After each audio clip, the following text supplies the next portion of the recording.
Tapit Trice is ranging up on the outside, gets some clear running room, has every shot to run this leader down. Skippy Longstocking is now weary here in the late stages. Tapit Trice is lunging. Tapit Trice gets up and wins it. Tapit Trice wins the Woodward.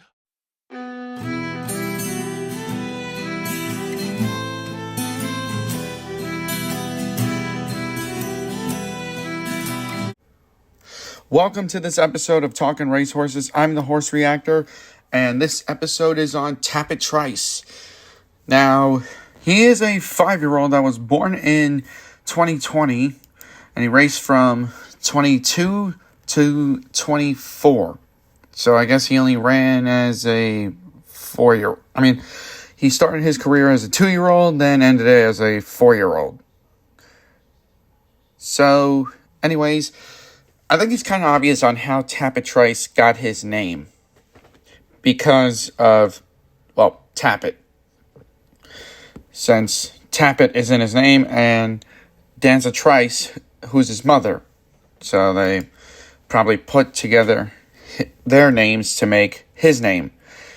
And Danza Trice is by Dunkirk. By the way, if you hear something, if you hear me keep clicking, that's because something keeps coming up on my computer. So, yeah, that's the reason why you guys are going to keep hearing me click. Well, the mouse keeps clicking.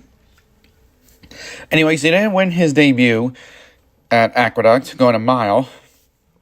So, he didn't get his first win until near the end of 2022 in December. And that was on a dirt muddy surface at Aqueduct.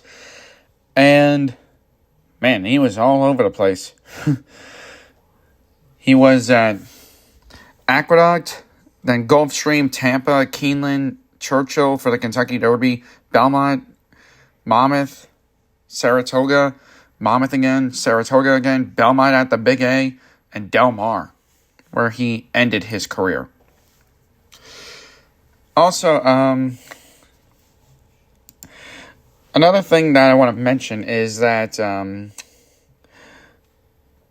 I actually saw, him race in the Woodward down at Aqueduct. Well, when they had Belmont at the Big A in 2024 last year. I don't know why I mentioned the year, but anyways, I did see him in that race, and he won, obviously. Obviously you guys should know that because I did a reaction to it, and I told you that I saw him. Anyways, he also beat another horse that really wanted to win that race, but we're not going to get to that horse now. And also, Tapit Trice did not go out a winner. He didn't win. He came in 6th place in last year's Breeders' Cup Classic. And also, like I said, when he lost his debut, he lost it to Cassie. I'm just going to spell this name. I'm not even going to try to pronounce it. Cascais. I got no idea on how to pronounce that name. And I did see him run in the two-thirds of the Triple Crown, the Derby and the Belmont. He lost to Mage. When he lost to Mage, that was in the Kentucky Derby. When he lost to Arcangelo, that was in the Belmont Stakes. And he came in 5th in the Haskell that year to Go Rocket Ride. And also, he is owned by Gainesway Stable and Whisper Hill Farm LLC, trained by Todd Pletcher. So, he's owned by a stud barn that his father's at. And, Tapit is at Gainesway, and Gainesway Stable owns Tapit Trice.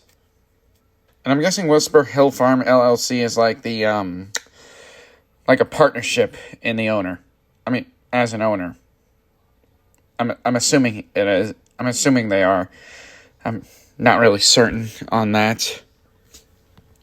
But other than that, it looks like Tapit Trice really had a good and short career for only running for 3 years. But hey, what can you do? You can't run them all the time, like I say. Anyways, his career spanned from December of 22 all the way to November of 2024. So he ran in December, January, February, March, April, May, June, July, August, September, October, November, December. Every month of 2023.